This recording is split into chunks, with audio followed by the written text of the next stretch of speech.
di segmen ini kita akan review jalannya perdagangan di sepanjang hari ini pemirsa. Dan kami ingatkan kembali Anda masih bisa berpartisipasi di WhatsApp interaktif di 0812 di 8788 di 3723 seperti yang tertera di layar televisi Anda nantinya. Dan saat ini kami sudah terhubung melalui Zoom bersama dengan Bapak Chris Aprilioni yang merupakan branch manager YB Sekuritas. Kita akan langsung sapa saja. Pak Chris, selamat sore. Apa kabar Pak?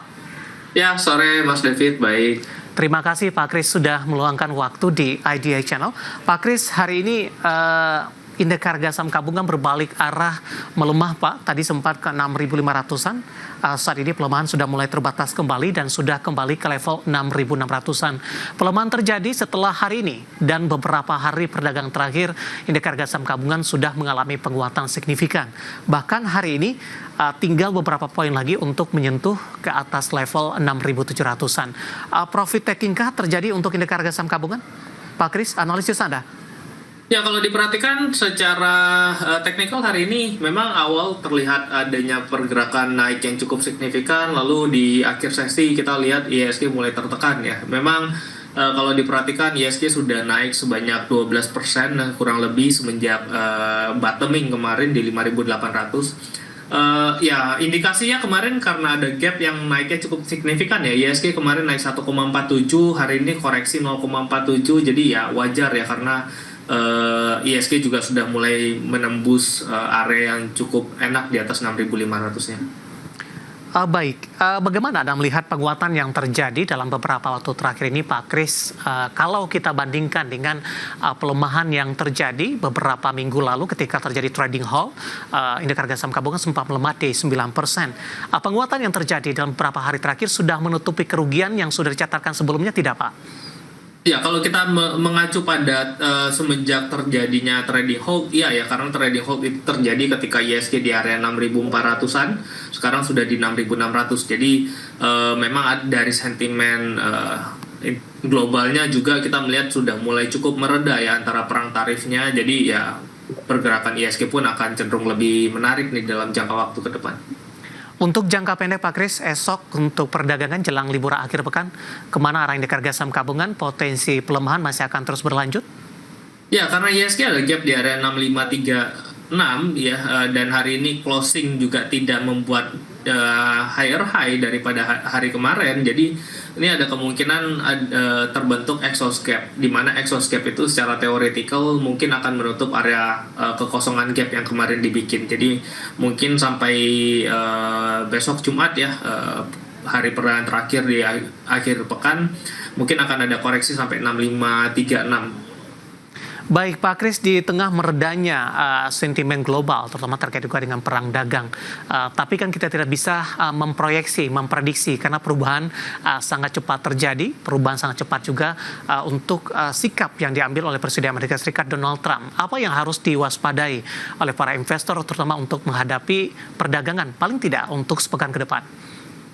Sebenarnya kita tidak terlalu fokus pada perdagangan ya. Sebenarnya kalau diperhatikan walau bagaimanapun saat ini IHSG sudah berada pada area yang cukup murah ya, sudah terkoreksi cukup dalam. Jadi fokus kepada perusahaan-perusahaan yang mempunyai fundamental yang bagus. Memang secara short term mungkin akan ada koreksi akibat dari gejolak ekonomi global yang tidak dapat diprediksi, tetapi dengan perusahaan yang mempunyai kinerja fundamental yang bagus tentu bisa dapat kembali naik ke atas ya. Baik, dari sisi saham Pak Chris hari ini saham-saham perbankan big cap kembali menjadi pemberat indeks harga saham gabungan setelah mengalami kenaikan signifikan di perdagangan hari sebelumnya. Rilis kinerja sudah mulai, BBCA sudah merilis kinerja mereka, sementara untuk secara teknikal hari ini BBCA berbalik arah mengalami pelemahan paling dalam jika dibandingkan dengan perbankan big cap lainnya. Analisis Anda untuk BBCA? Ya, BBCA kalau diperhatikan memang sedang berada pada fase konsolidasi ya. Kemarin tidak dapat menembus MA50-nya dan hari ini open juga gap up di atas, opening di harga yang cukup tinggi. Lalu karena ada profit taking ya, BBCA mengalami penurunan yang cukup dalam ya. Dan kalau kita bandingkan dengan perbankan yang lain, memang sebenarnya BCA ini tidak terkoreksi cukup banyak dibandingkan dengan banking-banking yang lain gitu. Rekomendasinya seperti apa Pak untuk BBCA di tengah pelemahan dalam hari ini? Biasanya sebenarnya even di harga sekarang sebenarnya masih cukup menarik. Cuma ya karena besok itu prediksi yang kemungkinan ISG akan turun menutup gapnya, mungkin bisa nunggu BCA di area 8.300 menjadi area yang cukup menarik ya. Posisi hari ini di 8.500 melemah di 2,58%. Kita beralih ke perbankan big cap lainnya, Pak. Hari ini juga ditopang pelemahan oleh BBRI. Arahnya akan kemana? 3730 posisi saat ini untuk BBRI. Ya, BBRI juga sama mungkin akan ada bisa menyentuh area 3650 di esok hari, jadi kesempatan untuk area entry ya, karena penutupan gap itu hanya sementara, kemungkinan besar dengan ke depan kita melihat ISG cenderung masih akan dapat mencatatkan kenaikan ke atas. Baik, resisten terdekat BBRI dengan menyentuh intraday hari ini tertinggi di 3840, Pak. Secara closing di 3820 ya resistance-nya. Oke. Posisi saat ini di 3730 melemah di 0,80%. Pak Kris, cukup menarik rilis kinerja tidak hanya dari beberapa saham perbankan big cap, beberapa saham perbankan lainnya atau emiten perbankan lainnya juga sudah merilis kinerja, Pak. Yang cukup menarik di luar dari perbankan big cap ini ada BBKP, Pak Kris, Bank KB Bukopin Tbk hari ini menguat di atas 32% di level 69 dari sisi kinerja. Informasi yang berkembang mampu membalikkan dari dari rugi menjadi laba di kuartal pertama. Analisis Anda, penguatan signifikan untuk BBKP hari ini?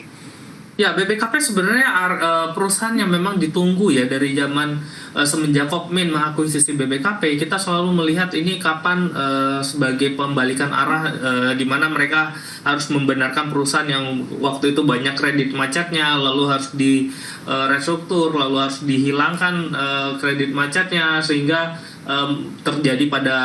tercermin pada laporan keuangan yang rugi gitu ya. Dan sekarang akhirnya sebenarnya dari akhir tahun kemarin kita melihat pertumbuhan growth-nya BBKP itu sudah cukup signifikan ya, di mana mereka bisa mencatatkan kenaikan bunga itu sampai 46%, pendapatan dari bunga ya, dan 49%. Jadi di Q1 ketika hasilnya positif, ini menjadi sentimen momentum untuk orang-orang kembali masuk untuk membeli saham Bukopin ya, karena kita melihat kinerjanya juga secara growth memang dari rugi menjadi untung dengan progres yang cukup baik dari semenjak Kopmin masuk. Posisi harga menggambarkan dari sisi fundamentalnya, Pak, untuk saat ini? Ya, kalau kita melihat seharusnya iya ya, karena BPKP walau bagaimanapun semenjak Kopmin itu masuk, kalau nggak salah Kopmin itu masuk di area sekitar 400 ya issue-nya, dan sekarang sudah ke area 50 kemarin. Jadi kalau kita melihat ini penurunannya cukup signifikan, jadi seharusnya masih dapat mencatatkan kenaikan ke atas ya Bang Bukopin. Baik, rekomendasinya Pak Kris untuk BBKP dengan penutupan hari ini 32,69% penguatannya. Oke, Bukopin hari ini tidak dapat closing di harga tertinggi ARA, jadi kemungkinan tekanan sell-nya masih cukup tinggi. Besok bisa menunggu mungkin di area 63 ya. Kalau ada koreksi, area 63 itu menjadi area support terdekat yang bisa dijadikan untuk entry level BBKP. Baik, masih dari perbankan, dari BBKP kita beralih ke BBTN, Pak. Hal ini berkaitan juga dengan rilis kinerja mereka. Posisi laba kalau tidak salah tumbuh di atas 5%. Analisis dan rekomendasi untuk BBTN. Ya, sebenarnya BBTN cukup menarik ya. Ini juga salah satu bank yang penurunannya cukup signifikan. Sebenarnya semenjak dari sebelum COVID sudah turun terus dan tidak recover sampai saat ini. Ya, dan sekarang sudah berada pada area 1000. Menurutku cukup menarik karena penjualan properti itu mulai meningkat ya, ditambah Pak Fahri Hamzah juga menjabat sebagai komisaris BTN dan merangkap sebagai wakil perumahan ya, Kementerian Perumahan, sehingga harusnya ini menjadi sentimen positif bagi BTN untuk meningkatkan kinerjanya di tahun 2025 ini ya ke depan. Baik, rekomendasinya Pak secara teknikal ditutup hari ini di 1015, tadi sempat tertekan ke 1000, intradaynya di 1050. Ini sudah mulai masuk ke dalam fase uptrend dengan support terdekat di area 975, resistance terdekat di 1065. Jadi kalau mau entry mungkin bisa entry ketika di bawah 1000 sampai 975, itu menjadi entry level yang bagus untuk BTN. Baik, analisis untuk BBTN dan beberapa saham lainnya, perbankan Picap tadi, kemudian juga ada BPKP yang hari ini melaju kencang di atas 32% dan lagi-lagi keputusan investasi tetap ada di tangan pemirsa IDX Channel.